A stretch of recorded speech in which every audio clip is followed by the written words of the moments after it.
کله چې اول فتح راغلی و ځینې وروڼو مونږ ته وی چې ډېرو ځوانانو ژړل د ځینو له خولو خو دام راوتل چې انګریزان مونږ ته د لنګې غوا حیثیت درلوده اوس به مونږ ته شیدې څوک راکوي تاسو په دې شل کلنه دوره کې دا ډېرې اورېدلې وي دا پلانکي باندې چاپه ده نه خو نه درېږي سړه چې وږه ونه خورې خوله دې بوی نه کوي بله علامه قرآن کریم دا ذکر کړی د دوی خصلت دا ذکر دی چې د مسلمان په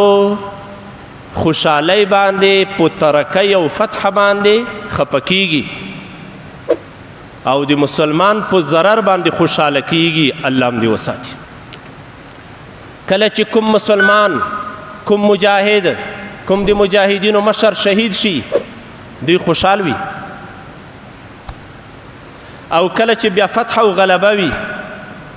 دوی خفه وي الله هم دې وساتي قرآن کریم کې الله څه فرمایي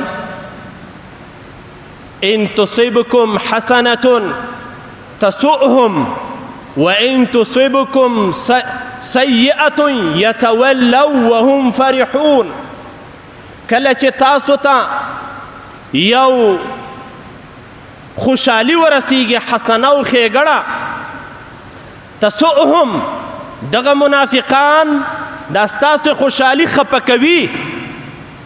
کله چې اول فتح راغلی و ځینې وروڼو مونږ ته وی چې ډېرو ځوانانو ژړل کله چې کافرانو سرمخیو امریکایانو انګریزانو له دې وطن نه کډه باروله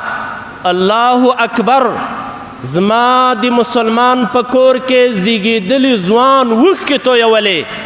ژړل یې د مسلمان په بریا او د کفر په شکست باندې خفه و زنانه و یې ژړل په کور کې ویر جوړ و الله دې زما دغه مسلمان ورور ته هدایت وکړي په اسرو انګریزانو پسې ژړل د ځینو له خولو خو دام راوتل چې انګریزان مونږ ته د لنګې غوا حیثیت درلوده اوس به مونږ ته شیدې څوک راکوي مونږ خو له دې نه شیدې راودلې قرآن کریم کې د منافقینو یوه علامه دا ذکر کیږي ان تصبکم حسنة تسؤهم کله هم چې تاسو ته ښېګړه فتح او غلبه حکومتداري نصیب کیږي تسؤهم دا دوی خفه کوي وان تصبکم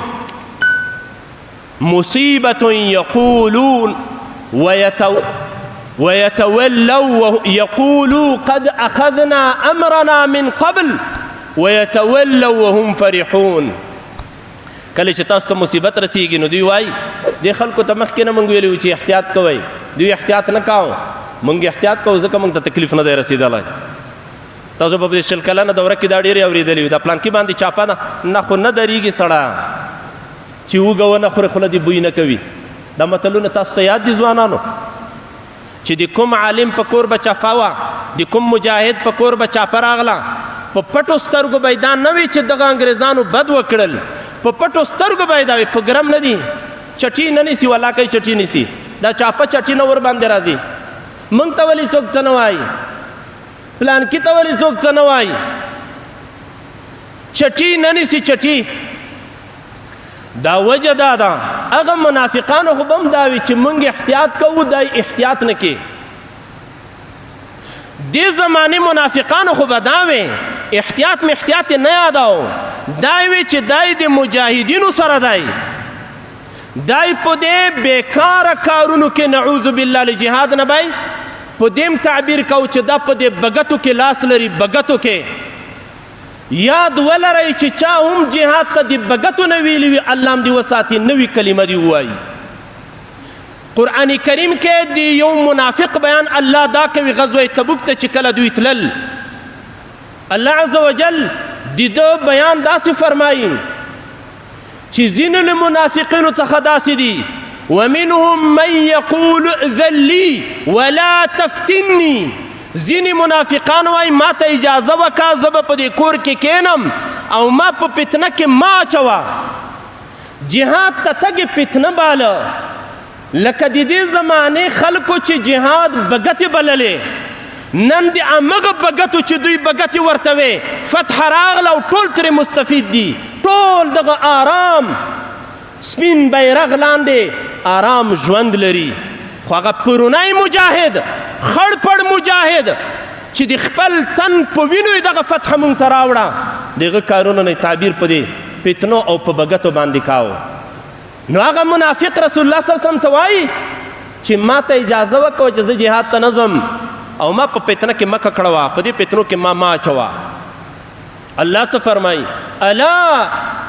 فی الفتنة سقطوا، خبردار دغه منافقان په فتنو کې واقع دي. له کفر نه لویه فتنه به چېرته وي،